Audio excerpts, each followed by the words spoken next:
the deeds were the deeds of a bodhisattva. So up until that point, Buddha was a sentient being, not a fully enlightened being, but a bodhisattva. And under the Bodhi tree, when he attained that full enlightenment, then he became fully enlightened in that lifetime. So then all the subsequent deeds became deeds of a fully enlightened being. However, for the followers of the Sanskrit tradition, and particularly for the Mahayana tradition, understanding is quite different. Buddha, in fact,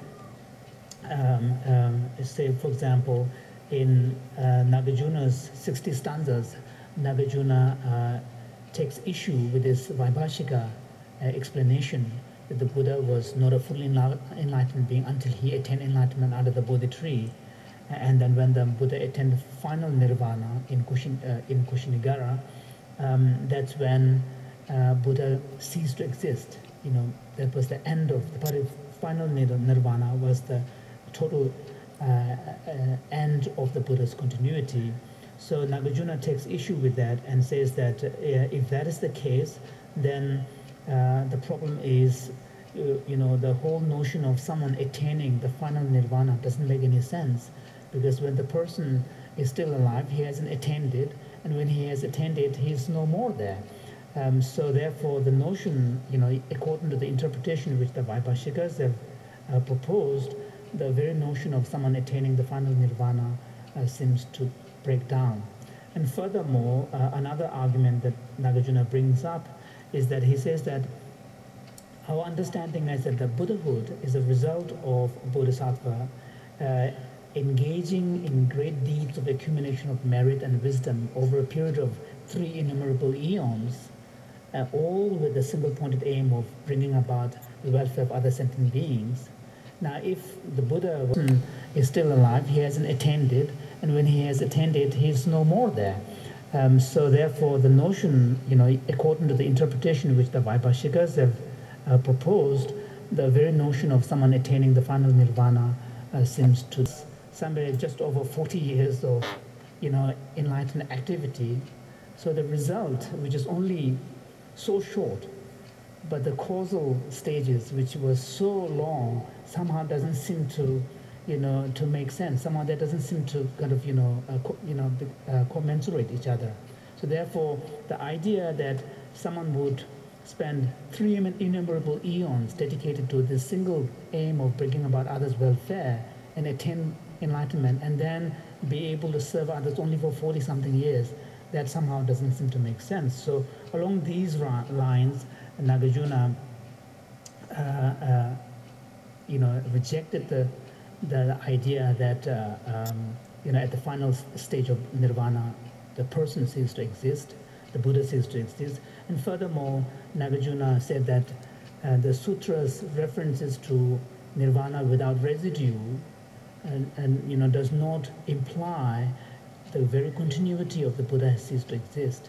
But nirvana without residue means that the wisdom that the Buddha has awakened is truly non-dual. There is not a single residue of any form of dualistic projection or elaborations. So in this way, therefore, for Nagarjuna and the Mahayana tradition, the Buddha, when he attained nirvana, attained liberation, full enlightenment under the Bodhi tree, it was in some sense a deed that was being displayed for the benefit of the subsequent practitioners. But in fact, Buddha was already fully enlightened. And therefore, a fully enlightened being will, given that he or she is completely free from any dualistic concepts and elaborations, remains always at one with understanding of reality. So there is no difference between a meditative session of equipoise and post-meditation stage of dualistic perception. So therefore, it is in this way, the Nagarjuna's tradition understands that.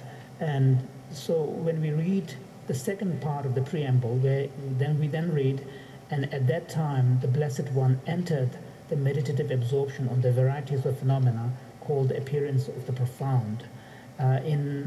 actual reality, Buddha has never wavered from his Dhammakaya state, but for the sake of his assembly who's gathered there, he's performing this deed of going in and out of this particular meditative state. And so now this brings up then the question of, in what manner are the Mahayana Sutras compiled? For example, here it talks about the Rajgir and the Vulture's Peak as being the place where this sutra was taught, and there being at the presence of a large number of, community of monks and also bodhisattvas. Now, if you were to today physically go and visit on a pilgrimage and visit that place, it's a very, very small space. You wouldn't understand how can at this tiny spot such a large congregation of monks and the bodhisattvas even fit there. So this raises a point about the need to have some kind of different perspective here, a perspective that is not constrained to conventional notions of time and space. And here, in fact, Bhava Viveka, in his Takra Tarka Jwala, Blaze of Reasoning, he in fact says that the Mahayana scriptures were compiled in an uncommon manner, and the compilers were great bodhisattvas like Vajrapani, Samandrabhadra, and Manjushri, and so on. So, and therefore, so it seems that if we were to use the conventional understanding of time, space, and time, then the teachings that the historical Buddha gave, which were compiled in the collection of the three baskets, really seem to be that is today represented in the Pali text canon. And so therefore, the Mahayana Sutras doesn't seem to have been taught in a conventional way to a general public. Mahayana Sutras seems to have been taught to those with a very special kind of karmic destiny or affinity, because among the congregation were present bodhisattva like Avalokiteshvara. For example, Heart Sutra emerged in the context of a dialogue between Avalokiteshvara and Shariputra. Now, unless the listener is someone who has that ripened karmic kind of maturity, will not simply be able to see these great bodhisattva beings, because they were not ordinary human like us. So it seems that, and since Shariputra and Avalokiteshvara are having, as if in the manner of face-to-face communication, question and answer, through which the process from which this sutra emerged, clearly these bodhisattvas were present. And so the Mahayana scriptures, their evolution needs to be understood in a slightly different way. And now furthermore, if you look at then the question of the emergence of the Vajrayana scriptures, the Tantras, where in some cases the Buddha, while teaching these Tantras, assumed a form that is not even monastic.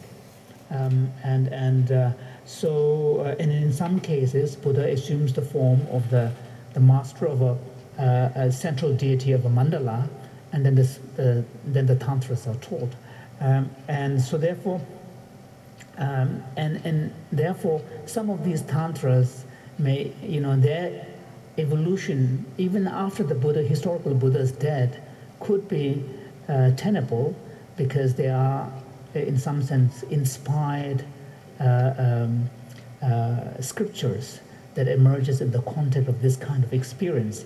And even later, much later, we have accounts of great treasure revealers who, in their own right, may not be very literate and articulate, but in an inspired visionary state, they then produce spontaneously scriptures which are very valid. So, to make the point that when we relate to scriptures such as the Heart Sutra, it is important to understand their evolution in a way that is not totally confined to our ordinary conventional notions of space and